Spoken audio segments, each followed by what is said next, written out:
నీలాగా ద్రౌపదుంటే ధర్మరాజు జూదరిగా పేరొందునా భారతాన యుద్ధమునకు తావుండునా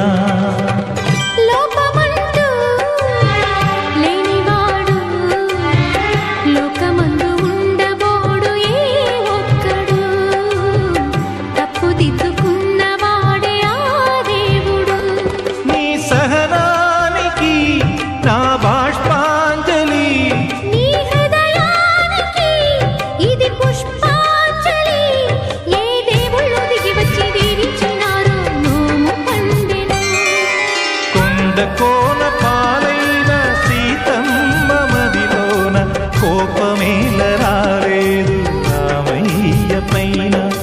రాయల్లే ఉన్నా ఈ రామయ్య